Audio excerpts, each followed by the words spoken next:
Very good. People coming in. Is anyone who's not here? Please put your hand up. Excellent. So, hopefully this morning's meditation, I was giving you a bit of an insight into how meditation works and all the beautiful skillful means. And of course, when people first start meditating, you don't have a guided meditation. People go thinking a lot and worrying a lot. And I know that some people say it's impossible, that you have to think, otherwise you're unconscious. And that is totally wrong, as I will now demonstrate with this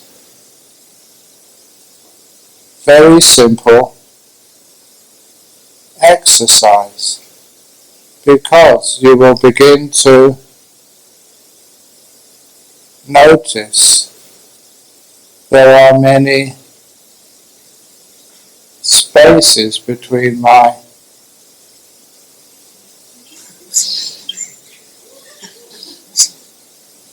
words. In those gaps, what was happening in your mind?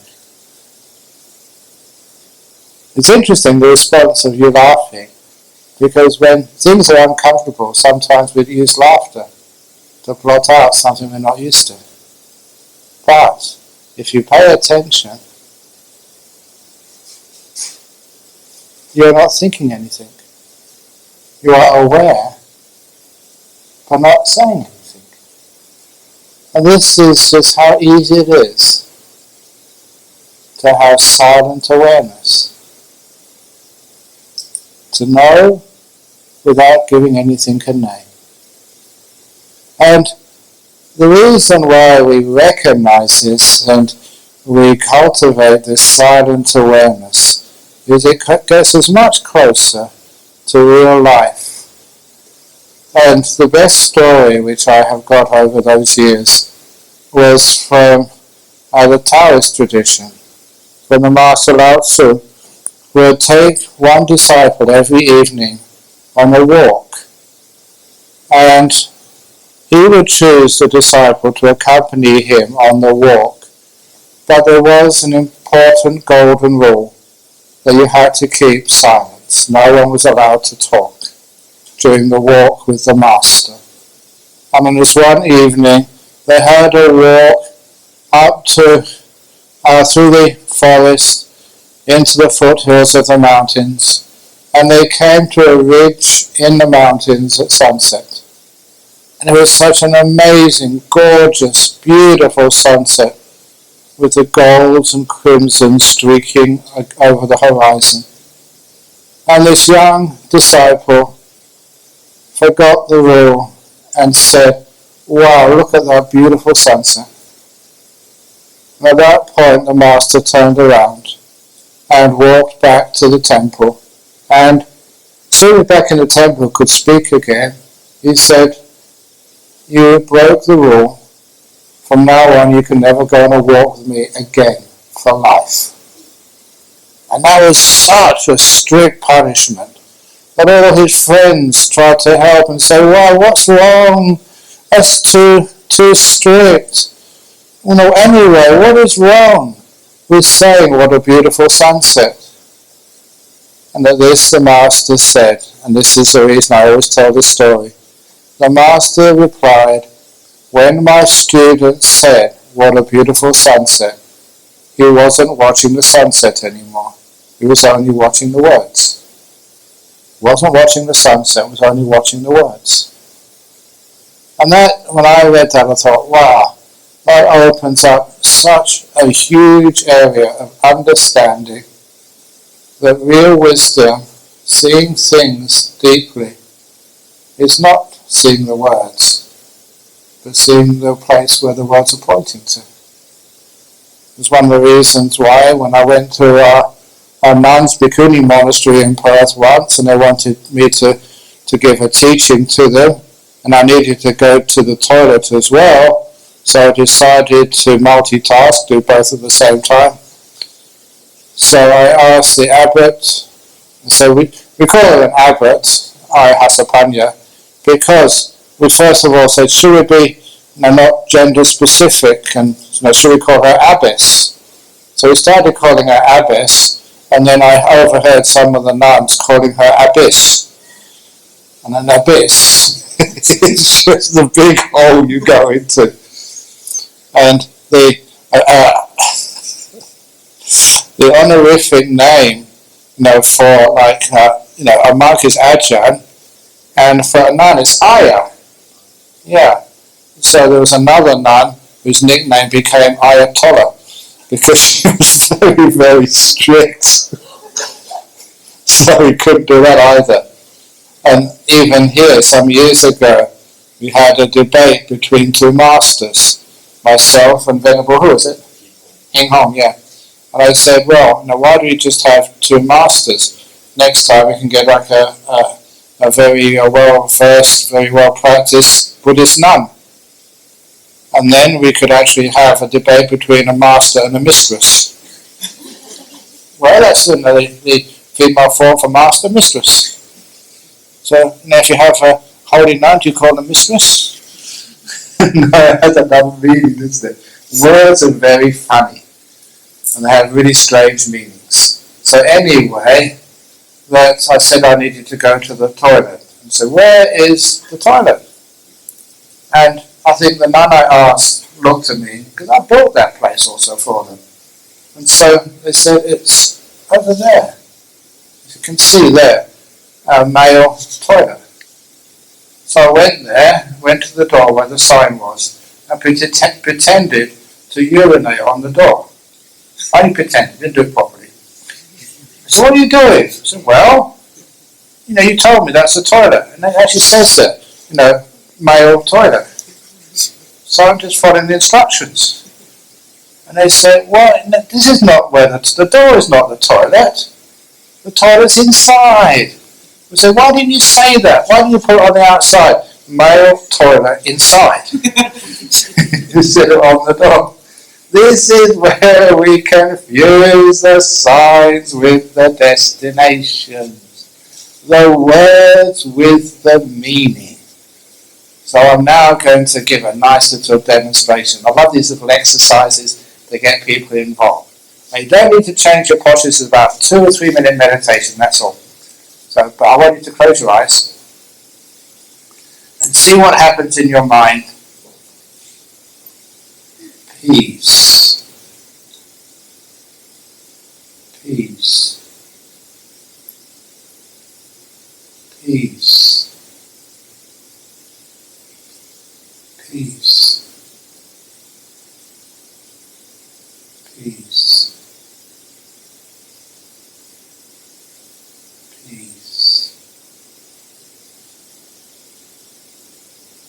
Peace. Peace. Peace.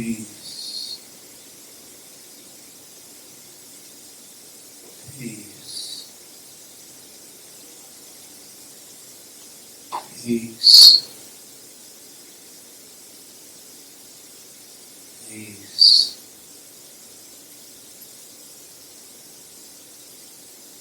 Peace.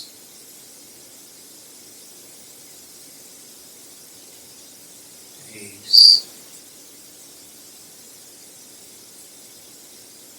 Peace.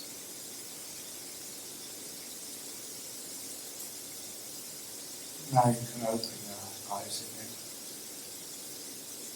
When I say a word, it leaves an echo. You say peace, whether you like it or not, your mind goes in that direction. You repeat it, and it goes deeper in that direction. You repeat it again. And little by little your mind goes to where those words point to. The word is one thing, the meaning is where the mind goes to after you said the word. The problem with our human mind is we say so much, we don't give the mind an opportunity, a chance to explore that meaning, to actually even go there and be with peace. So that's why a lot of times the words have power, where you have to pause and be silent afterwards to let the effect of those words just do its job. And then you feel peace. Let's try again with another word. So close your eyes. Love. Love. Love.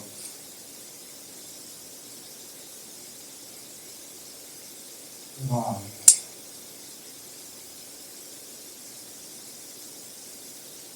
Love.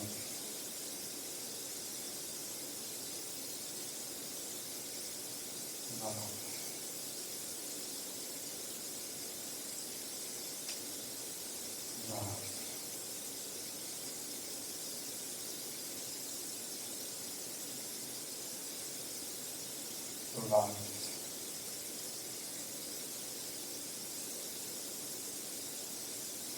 Okay, now you can open your eyes again. This is a way of training our mind by just getting a word which really means something to you. A good word. It could be kindness, it could be freedom, it could be contentment in your own language. Something which really resonates with you, which you find it enjoyable to focus on. And if you can find such a word and repeat it to yourself, or even better, put it on your iPhone and then listen to it so you don't have to do the work. And it means that you start going towards peace. It could be like forgiveness. So that many of you, that's our problem in our modern world. We don't know how to forgive. We're afraid of forgiveness. We just can't do it. And that's a wonderful way to train ourselves in forgiveness. To say it into your iPhone. Forgive. Forgive. Forgive. Or putting pauses between the words, lengthening them, because after a while you don't need the words anymore, you don't need the reminders. Anything which is a very beautiful, spiritual, meaningful, the mind loves going towards those things. And you can just really get into it. We used to do a loving kindness chant when I was a young monk, and I could never finish it. All the other monks were doing the loving kindness chant, and I got about halfway through it, and just my mind refused to do any more chanting. It was just experiencing the loving kindness. It was just being loving kindness. The words finished. Had no more point to the words because you were there. Loving kindness was right inside of you and all around you. You felt it. It's very beautiful. So words have meaning, but we have too many words. Because we have too many words, we don't trust or have the skill just to be and feel. You know that sometimes with being a monk, people say, "Oh, Ajahn Brahm, all your teachings are very inspiring, but you don't live in the real world. You don't live in Hong Kong, rushing around here, having a lot of trouble trying to sort of get a job, being exploited, and trying to have a good relationship with somebody in this world. And there's all so many problems. But I do have a busy life. But I also find time to live in the real world." What do you mean, the real world? Very often I just take my shoes off and just walk on the concrete, on the grass, on the stones, to feel just the texture of the floor on my feet. Often I decide I'm going to go out in the rain and get soaking wet. Just like when you were a child, just to feel just the water dripping off your hair if you've got any. to go outside and feel the wind in your face. Now the wind is very, very pleasant. Just you feel it, just cooling you down. It's just, you really get your senses alive. One of our problems, we're so insulated these days. Air cons, how we have scarves and umbrellas and hats and all sorts of stuff which take us away from the real world. And even sounds. And what sounds we hear here? The aircon, me.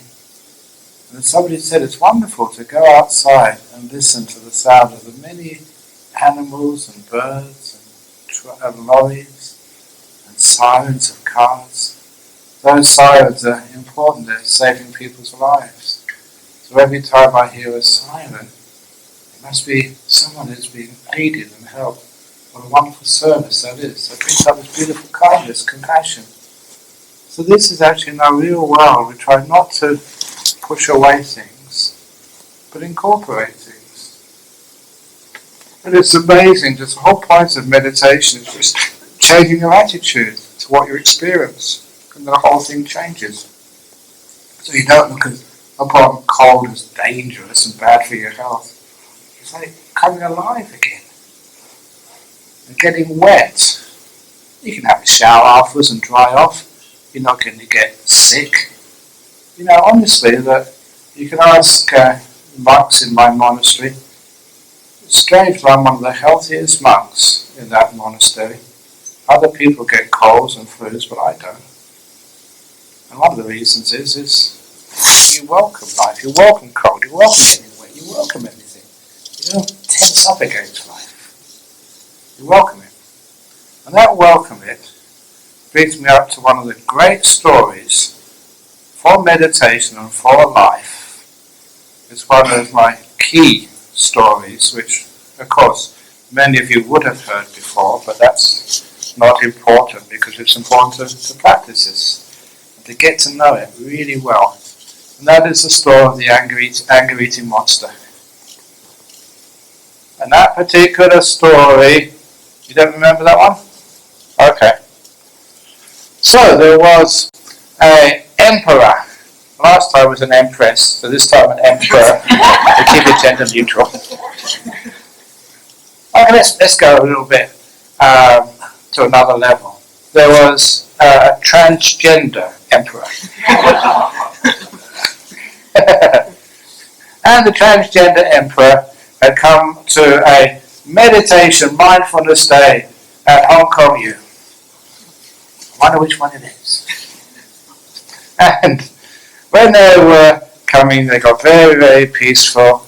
And when they went back to their palace, the emperor found out that this big monster, this demon, had come into the palace, and the monster was so frightening that the security was so scared that they never tried to stop the monster. And instead they just hid under the tables, in the cupboards, behind the flower pots, hid there. And that allowed, out of fear, that allowed the monster to go right into the emperor's palace, right into the throne room, and sit on the emperor's chair, on the throne. And that was just one step too far. So, the security, the soldiers, the guards, the ministers, they all came out. And they said, "Get out of here! Who do you think you are? You don't belong in here! This is our transgender emperor's place! Get out!"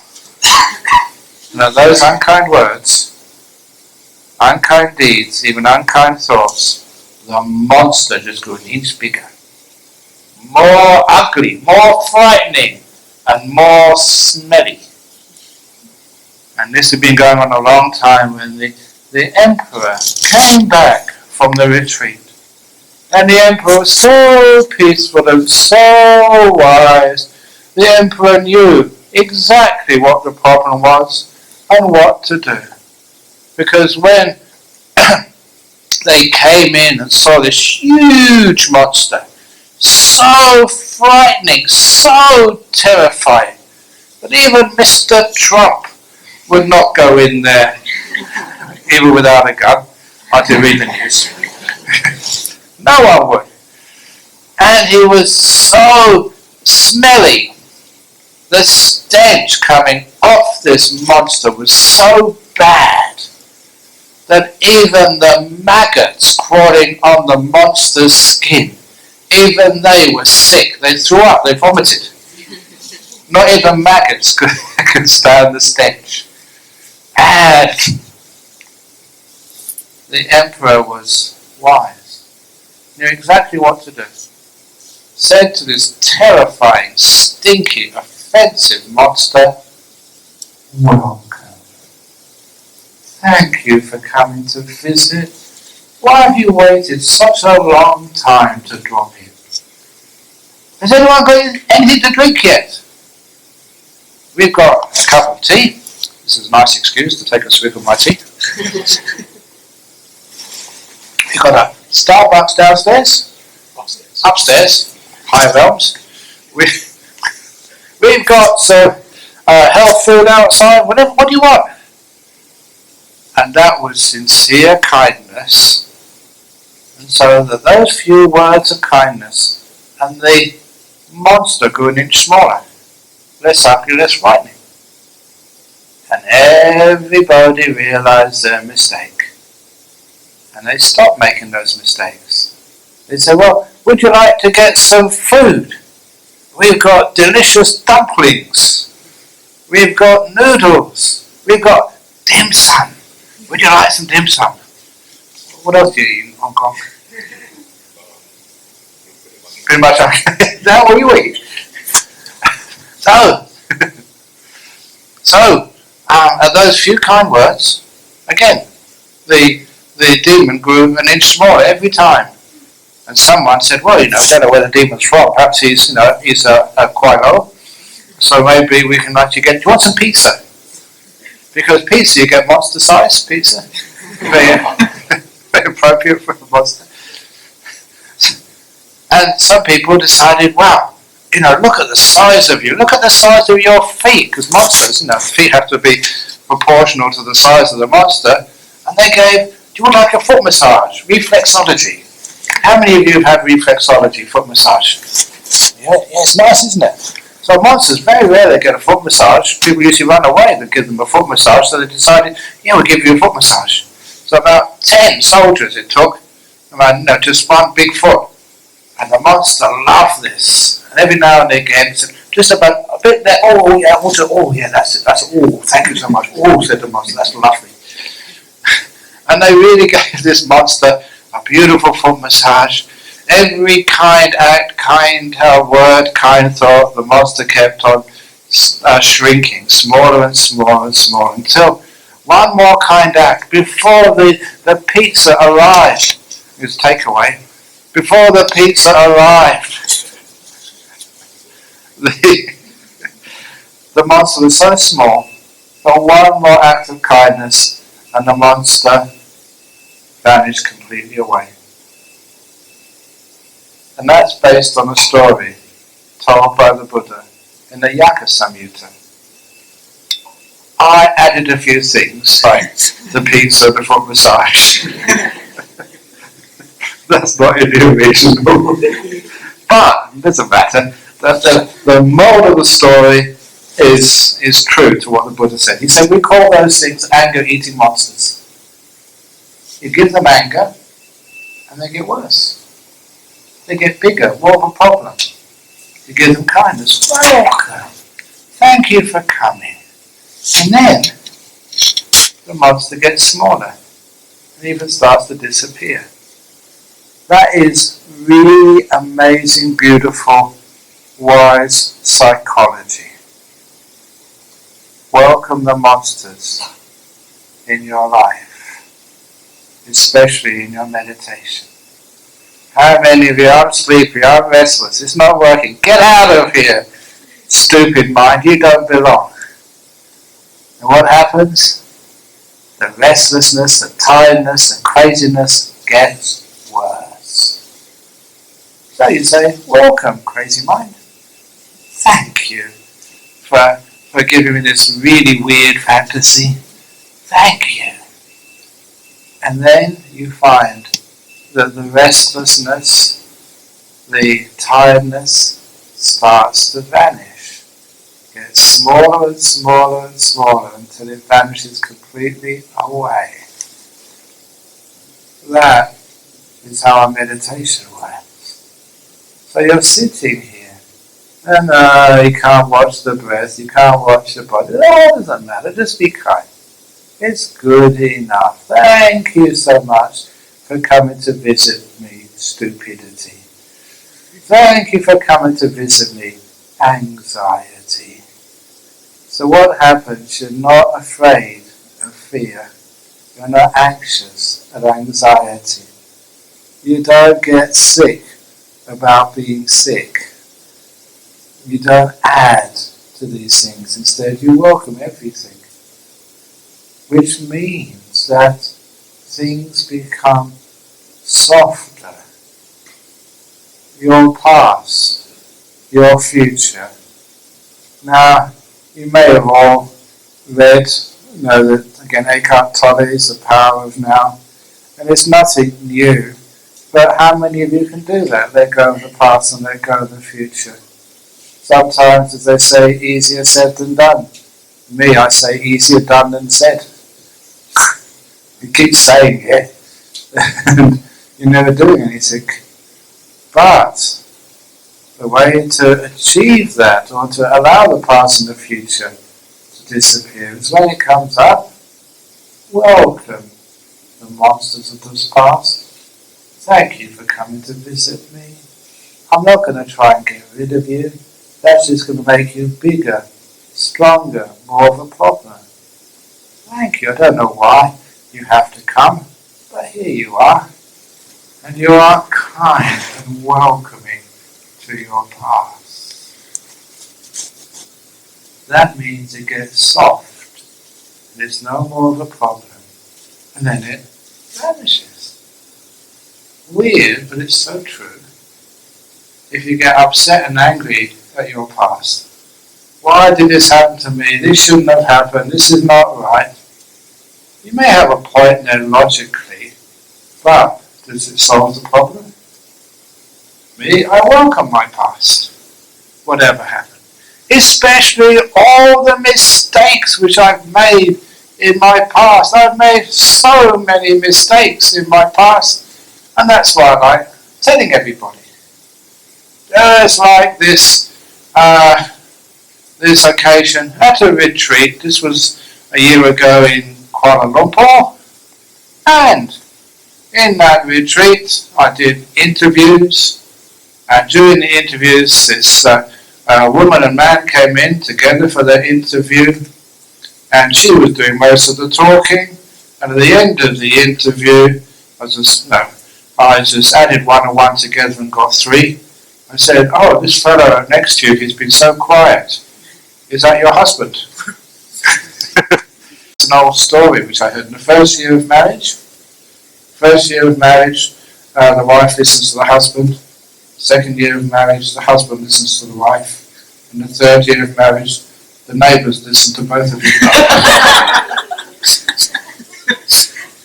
But anyway, I was just joking around. But anyway, so I said, oh, is that your husband? And she burst out laughing, and so did he. They were laughing so much, I thought, what have I said now? And then she said, that is not my husband, that's my father. I'm only 16. I said, why? You're only 16. You look like you're in your mid-20s. And for a 16-year-old, that was such a huge compliment. Oh, she thought I was so wonderful that I thought she was in her mid-20s. But not as much pleasure that I gave to her father. I said, well, you only look like in your early 30s. He said, I'm mid-40s. And he had a big smile on his face when I said that.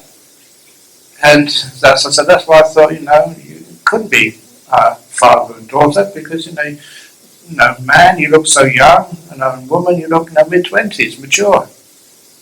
And after finishing laughing, they went outside. 5 minutes later, they came in with an ang pao, I see, with $100. That was a nice little way of getting money for you. It's just a mistake. But they love mistakes like that. Turn it to my advantage. And also, on the light sea, they had a little note there. Please use some of this donation to check on the prescription of your glasses. I don't mind making mistakes. They're good fun. Let people know. It creates happiness in life. You don't have to be perfect. Thank goodness about that. But it's actually being kind to our mistakes. Open the door of your heart. They're monsters. So let them in. Look after them. Care for them. And then your past becomes no problem. Here we go. Trying to keep this. Okay. Is that okay? Can you hear me? Okay. Very good. So, try to be kind to your past. And also be compassionate to your future. If you're kind to your future, it doesn't matter what happens to you in your life. If all your investments fail, that's wonderful.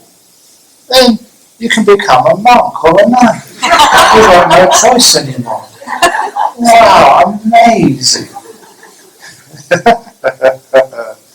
If you get divorced, you separate.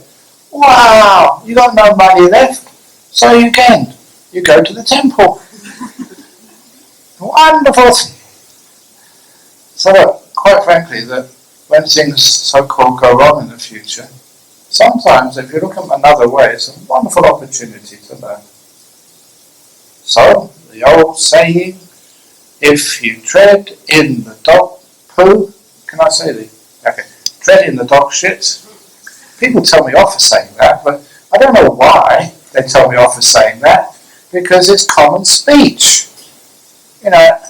Yeah, okay, but you're a monk, you're supposed to be different, you're not supposed to say such words, but everyone else does, you big hypocrites. And anyway, the Buddha actually said, I can quote it for you, that the Buddha said, monks, nuns, you should teach in the local language.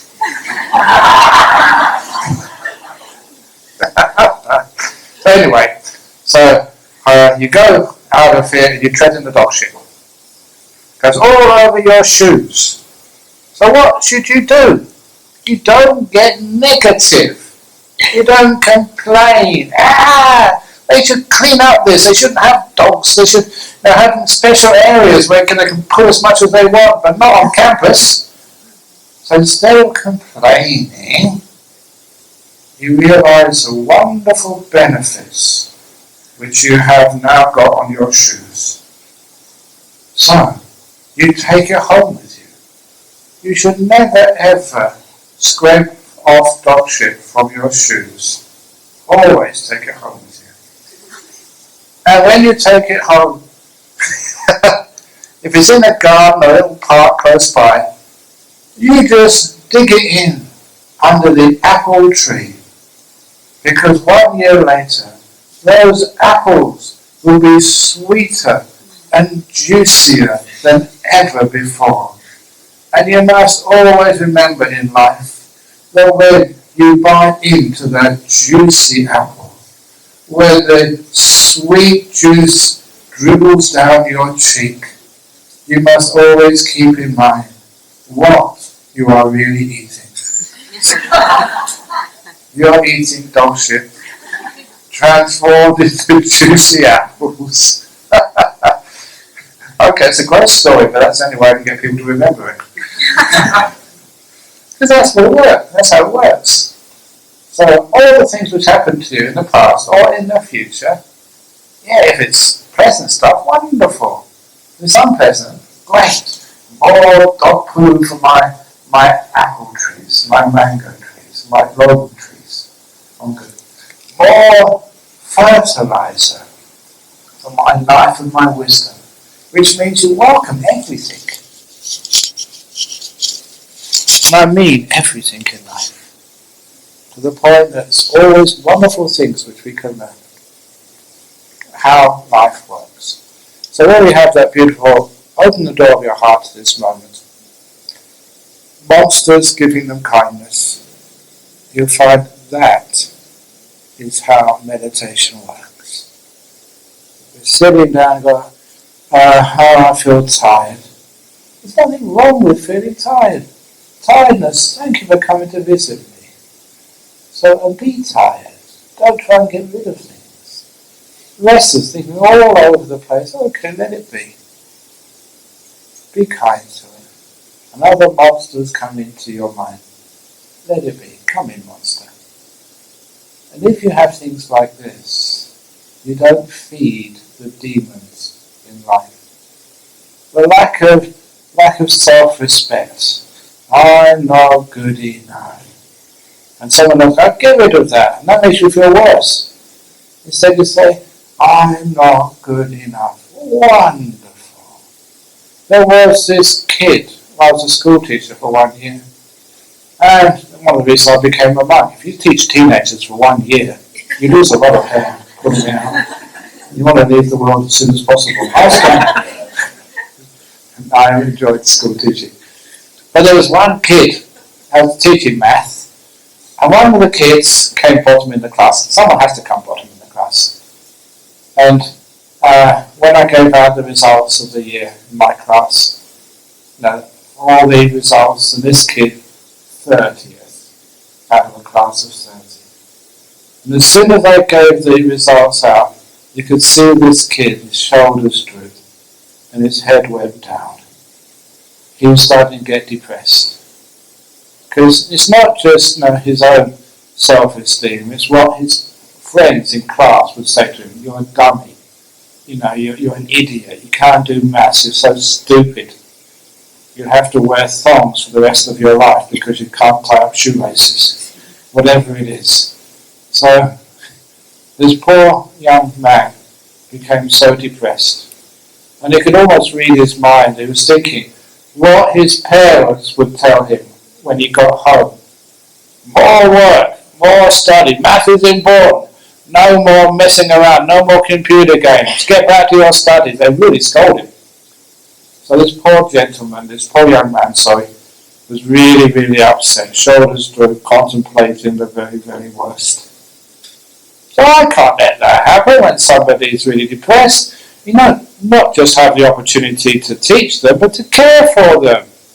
And they all knew, even then I was a Buddhist. So I went up to him, I taught him some Buddhism, this young man. I said, I'm a Buddhist, and I want to tell you about the Bodhisattva. Because a Bodhisattva is someone who sacrifices their own happiness and success for others, so other people don't need to suffer. I said, that's you, I've worked you out.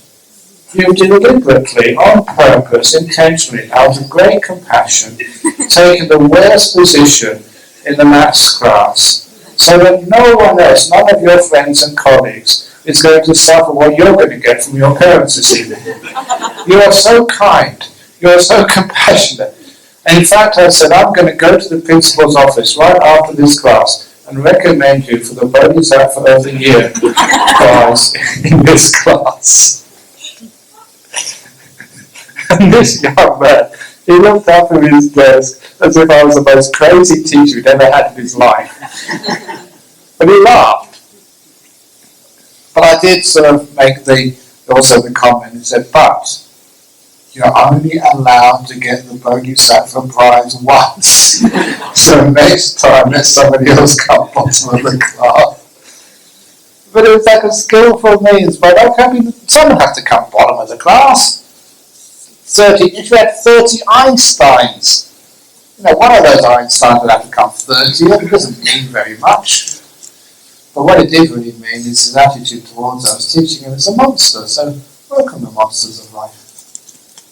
You learn from them. And instead of just making it worse, you accept them. Then this is actually how we let go of the past and the future. By being kind to it. But if you say to whatever happened to you in the past, get out of here, you don't belong. I'm going to somehow obliterate this. I'm got to somehow control the future so rigorously, with so much force that these things never happen to me again, then that's not life at all. You're welcome, life. Thank you. The dog pool of life. I've learned so much of this in the past. There's still more I can take. So that means we're kind to the future and the past. And you find it's easy to be in the present moment. We're kind to the present moment also.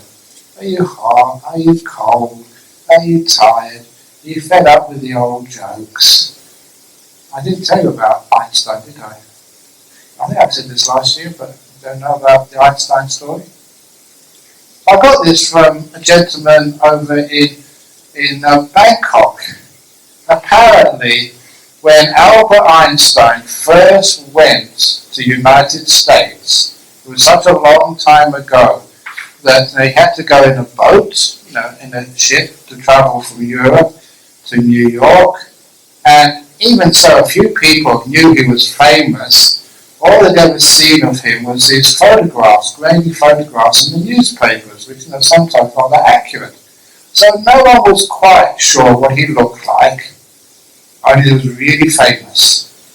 And the organisers of his tour, they organised a nice comfortable car with a chauffeur to take him to all the most prestigious universities on the East Coast, to give a lecture about general relativity.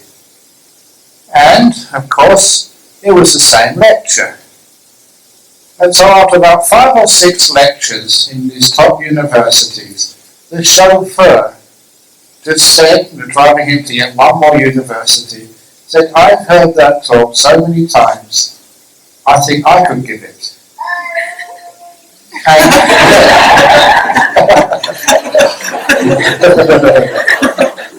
That's so good, you little fella. And I can stay in here, welcome. Unless you really have to go. Oh, okay, but you can stick around, fine. At least somebody laughs at my jokes. Anyway, Albert was willing to give this a chance. So before they got to the next university, they saw places. The chauffeur sat in the back, and Albert sat in the front, with the chauffeur's uniform on. And it almost worked. Actually, it did work, because when they arrived at the university, the vice-chancellor, just greeted the great Professor Albert Einstein, who's really the chauffeur, and said, welcome to our university. Thank you for giving us the honour of coming here. And they gave him a nice dinner, while Albert, the real, had to go to the servants' quarter and get a snack or something, and then gave the lecture. And the chauffeur had heard all the stories, the lectures so many times, he gave such a perfect rendition of general relativity that all these professors, scientists, lecturers at the university stood up to give a standing ovation to the chauffeur. But there was always a few people that are sceptical. And there was one professor stood up and doesn't find out, is this really Albert Einstein? He looks too young to be the real professor. So let's give him a hard question. So this lecturer in that university gave a very, very difficult question to find out if it was a real Albert Einstein. And the chauffeur looked at that professor and said, sir, that is such a simple question. So simple that even my chauffeur standing in the back can answer that. Chauffeur, you answer it. He gave a good answer because he really was Albert Einstein. So, if any of you want to pretend to be Ajahn Brahm, listen to my jokes and stories so many times, all you really need to do is shave your hair, put a pillow under your glasses and bad right. You probably did pretty well. But anyway, where was I? It's like open the door to your heart, being kind to the future, being kind to the past, and being kind to the present. It's the kindness, the openness, which is so important in meditation. When I used to start meditating, I was wondering, why does my mind always wander away? Bring it back again. Then it'll wander away again. Come and bring it back. It'll wander somewhere else. Bring it back. I'm doing that for 2 or 3 years. This is meditating many hours every day. It's not working. So instead of keeping on forcing, you stand back and why? Use wisdom. What's happening here? Why does my mind always want to run away? And the answer is in this little story of you have a free afternoon, if ever that happens in Hong Kong. But imagine you have a free afternoon and you receive a phone call from a friend. And a friend said, "Are you free this afternoon?" You said, "Yeah." "Oh, great. Can you please come to have a cup of coffee in my coffee shop? And I know you like lattes, but that's bad for your health. Too much cholesterol. So you're going to have just a black coffee with me. And I know you like chocolate chip muffins, but I like biscuits. Gluten free. So that's what you're going to have. And we're going to sit in the back. I know you like to sit in the front, but I like sitting in the back. So you're going to sit in the back as well. And we're going to talk about politics. Politics is really important, not your stupid spirituality business. Politics, because that's the meaning of our world. We're going to sit there for an hour because that's all the time I've got. Are you coming?" Now, of course you don't want to come to someone who tells you what you're going to do, where you're going to sit, what you're going to talk about. That's called a control freak. So we've already agreed. So what we're going to, so you think up a skillful means. Oh yeah, I forgot. I've got to go to the dentist this afternoon. Oh, I'm totally sorry. Maybe next time. Some excuse to say no. And because you're keeping your precepts, as soon as she gets off the phone, you ring up your dentist and make an appointment. And then afterwards, you get another call from another friend. They said, "Oh, are you free this afternoon?" I said, "Oh no, I've just got an appointment with the dentist." "Oh, that's such a shame. That coffee shop you keep talking about, where the lattes are just so incredibly delicious and the chocolate chip muffins are to die for. I don't usually like that type of food, but you keep on saying how wonderful it is. I want to try it. And I know all the spirituality and meditation. I never really liked that sort of stuff, but let's talk about it. Can you tell me something about this?" And you can sit in the front, because I usually like sitting in the back, but if that's where you want to sit, I'll sit there too. When somebody wants to go to your coffee shop, drink what you like, eat what you like, sit where you like, and talk about what interests you, what happens? You say, "Okay, I'll be there in 5 minutes." At your dentist appointment. And you don't just sit there for an hour. You spend all afternoon there, 3-4 hours, because you're with a good friend who's interested in what you're interested in, cares for you. Now the simile is, sometimes I was meditating. "Okay, Ajahn Brahm, sit down, 1 hour. You're going to sit in full lotus, not messing around with your feet out or just on cushions. That's the namby-pamby cream puffs. You are going to sit full lotus on the floor, back straight. You're going to watch it, but you're not going to do any other funny business like, letting go of this and that, and may all beings be happy and well. This is serious stuff. You're going to watch the breath for 1 hour, and you're not going to move. Okay." That's why I would always run away. I'd run away from myself, because I was treating myself very badly. So now, instead, I try the other method. So sit down. "Okay, Ajahn, what do you want to do? You want to watch the breath, or just do peaceometer, or just do loving kindness to all? What do you want to do?" And so I'm going to do the peaceometer today. So okay, that's fine. And I sit there for so long. Time just flies, because you're with a good friend. And all I'm doing is just chilling out, having fun with the person I like the most, with the best friend, my mind and me. And this is what happens when I have a bit of free time, sitting down somewhere, could be in an aircraft, could be in a waiting room somewhere, and then sitting down, "Hey, you're back again." "Yes, me." So we hang out together, we like each other's company. Now hopefully I can walk that talk when I'm with any one of you. Do you feel afraid? Do you want to run out the door and do something else? If it is, then I'm not teaching as I practice. So hopefully you think, oh, Ajahn Brahm, wonderful. So we can just hang out together. No force. You are peaceful. You are still. That's all you do with your mind. My mind and I are the best friends. Just my breath when it comes up. Hey breath, hey, Ajahn Brahm, great, let's hang out together. Breathing in, breathing out. Oh, it's such a long time since we had this time together. Oh, you're breathing in, breathing out. Time goes past, happy times. Because you're with a really good friend. That kindness, that's so important. So don't try and force yourself. Don't try and be so cruel to yourself. Just let yourself be. Then your breath, you, whatever your meditation object is, you love each other so much that you're happy together and spend a long time with no effort at all. Any monsters, hey monster, yeah, come in. And the monster just vanishes.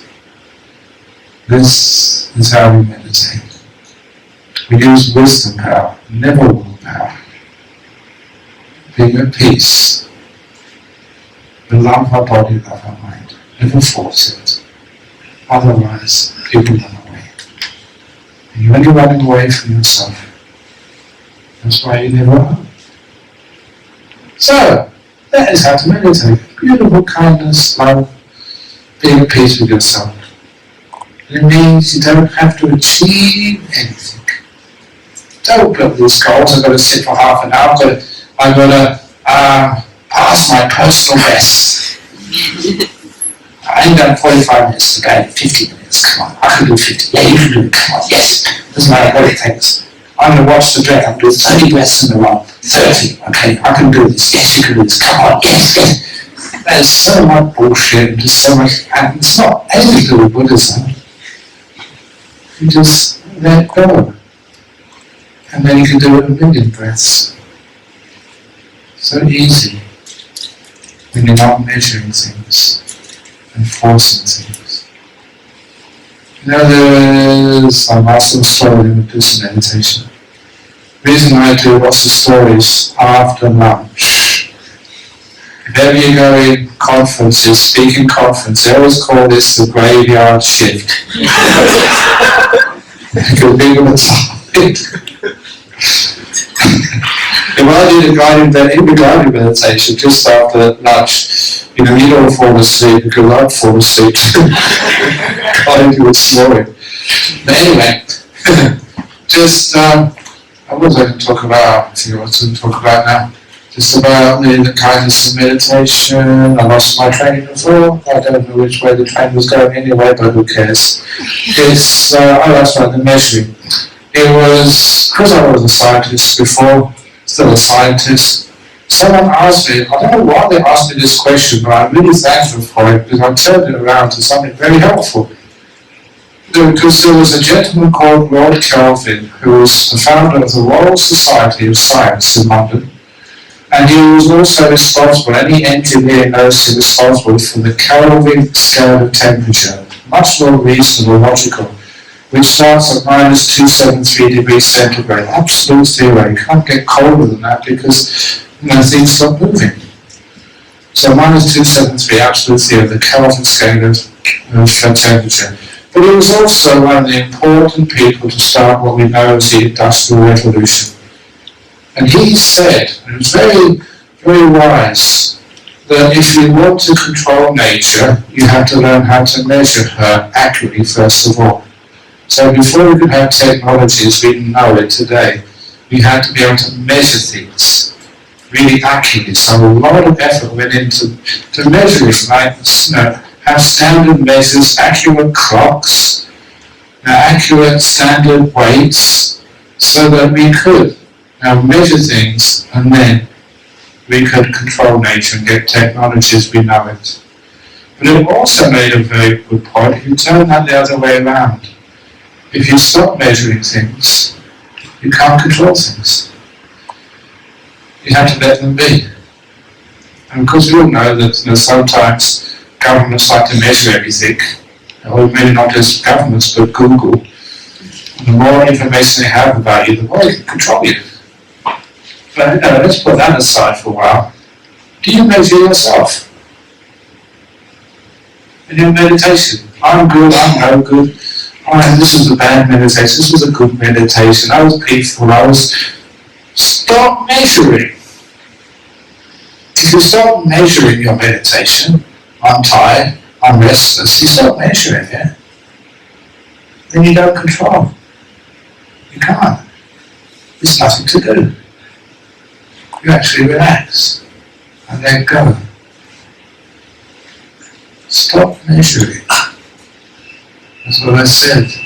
So said Patriarch, the path is easy when you don't measure things, when there's no preferences. Beautiful, skillful meditation. I sit there, I'm not measuring anything. I'm not going to have an exam after this. This is a university, I know. I'm not going to give you grades. But honestly, if I was going to give you a grade, which grade would you think you would get? From A to F. How many people get Fs? You know what F means? It means fantastic. You know what A means in universities? It means arrogant. Certainly the other way around. So anyway, we don't do grades. Instead we do kindness. Especially in your meditation. Which means that afterwards you'll be very peaceful. Okay, so I've been wittering on for that's almost an hour. Any questions, first of all? Great. Okay, you go. But the actual, so like let's say we don't want to sit. Okay, we know. Is there an effort there so we didn't sit? Or would we be kind to ourselves and today I'm not going to sit, tomorrow I'm not either, and then you don't? Exactly, yeah. Don't force it, because what happens is you ask your mind. I do this very often with people meditating. So do you want to meditate now? Nah, I just want to go for a walk. So just go for a walk. Finish your walk. Do you want to meditate now? Nah. I want to just go and sit down and have a cup of tea, fine. And then after a while, do you want to meditate? Yes, I want to meditate now. You've been so kind to your body and mind. Your body and mind likes to meditate. It's not afraid of you, it doesn't run away. So you go to meditate, a beautiful meditation, instead of forcing it. It uses kindness. Look, and quite frankly, how come many of you spend your whole day just listening to this Hoilo monk? Wow, why do you come here? I don't force you. You're not sent here by your doctors. It's somewhere else. You come here and stay here because you enjoy it. That's why I meditate. Look, I've been a monk for 43 years. I'm not a no-hoper. I'm not so crazy stupid, got no other job. I do this, I love it. Why do I teach you? Any donations, I don't see a penny of it. Any donations, it goes to our Mountain Street, England, this one. So I just, what am I doing this for? I don't get anything out of this at all. Except happiness. Enjoying what I'm doing. That's why I'm here. You don't force. So the same with you don't force the mind. And then you find the mind comes towards you. You've got animals, dogs, cats at home. Do they love you?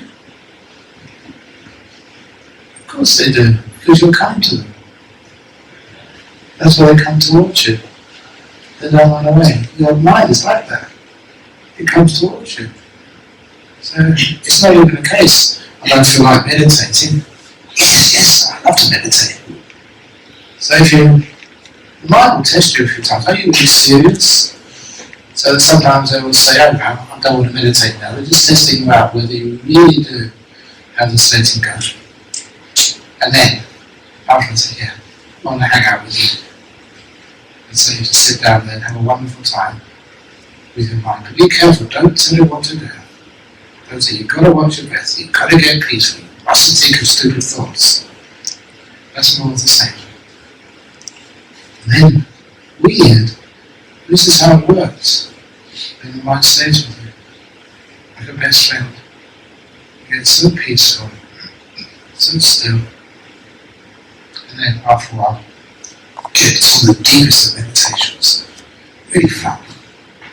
So thank you for that question, good question. Yes? So, it tells ancient to tell our mind what to do, but when I read you do your book of kindness, I do feel that there's kind of steps that the advise us to follow, so for me that's a little bit confusing. Oh, well, it's not really steps. It's more like landmarks. So it gives you an idea, you know where you are. Well, you don't force, you can tell, oh, I'm step number 2 now I've got to go to step number 3. That's just like going to school again. It's not how it works. Sometimes people don't want to know the landmarks where they are. So instead, I'm not sure if it's in the Kindfulness book, there's many other books. Well, actually, okay, here we go.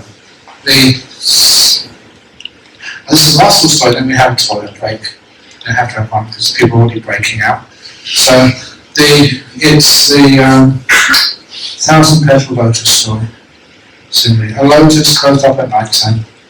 It's closed up until the sun rises in the morning. And it's the warmth and the light of the sun opens the lotus. I think that's also in the Kindfulness book, I hope. That's in the lotus. It's in one of the other books anyway. So the lotus opens up because the warmth and light of the sun hits the outermost petal, it opens up to the next layer of petals so they can receive the warmth and light of the sun, so they can open up warmth and light of the sun, the next one by one. And that's a beautiful simile for the human mind. The outside, sometimes some people think they're hopeless, they can't do this. If you don't know what a lotus is, and you see a lotus closed up, you would never expect such fragrant, beautiful, delicate petals are inside. It's all coarse on the outside, but inside is some incredible beauty. So, that's your mind. How do you open up your mind? Mindfulness, the light of the sun. Kindness, the warmth of the sun. So you shine it on this stupid old body and mind. And the body opens up, kindness and awareness. The body relaxes so much, you can go inside of it to your mind. Full of things from the past, things from the future. You just warm that with mindfulness and kindness. And then the past vanishes. The future vanishes, it's not a problem anymore. And it opens up into the present moment. And inside the present moment you don't do anything, just the light and the warmth of mindfulness and kindness. And in the present moment it becomes very peaceful. And then you become aware of your breathing. That's the next layer of petals. Happens naturally. And then you're just so peaceful and kind, aware and warmth of light, and a warmth of mind, warmth of kindness, the light of mindfulness on the breath. And that opens up. There's full awareness of the breath from the very beginning to the end. You just don't do anything, just mindfulness and kind. And then that opens up by itself into what we call the delightful breath. Breathing in, oh, this is nice. Breathing out, oh, yeah. And you can do this all day, you do. Deep stuff. Really a beautiful, powerful awareness and joy. And you go really deep into this, into the jhanas. You never do anything. You just maintain your awareness and your kindness. And the lotus opens up by itself. You know there are different layers of petals, different stages of meditation. If you don't get to the next stage by doing anything, you hang out where you are, stay where you are, and just let the petals open up by themselves. And the next stage is always right within the stage you're in now. You don't need to go anywhere. You don't need to give this up. Just go deeper into it. That's why it's called an inward path. Going in. In the world is going on to the next level. Here's what's going in to where you are now. That's why you need to be still. Let go of wanting. And then when you don't want anything else, you start to enjoy what you already have and you go deeper into it. It's amazing that not doing anything is not static. It doesn't sound right. It flows deeper in. So anyway, thank you for listening to that. So let's have a toilet break, a cup of tea break, come back in 10 minutes. So I promise I'll do a meditation, guided meditation. And then, if there's any questions you may want to ask and a bit too scared or embarrassed to ask them, there is pieces of paper outside. And you can put those outside or inside or somewhere. So you can find those pieces of paper and ask your questions anonymously. In the meantime, toilet break. Okay, any donations, questions? You're very smart because the one which goes in on last gets the first to be answered.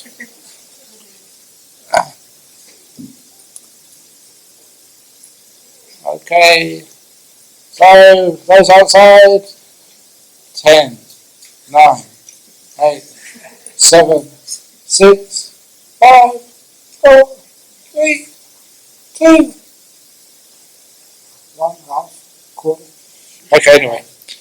So, meditation first of all. So if you'd like to get yourselves nice and comfy, yes, we're beginning. The flight to enlightenment is about to take off. If you don't get on board right now, you have to wait for many more years.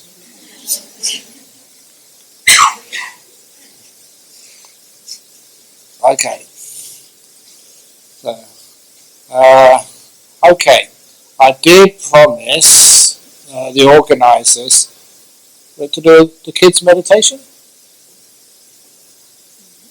Another type of meditation, which I developed for use for children, kids, the heart.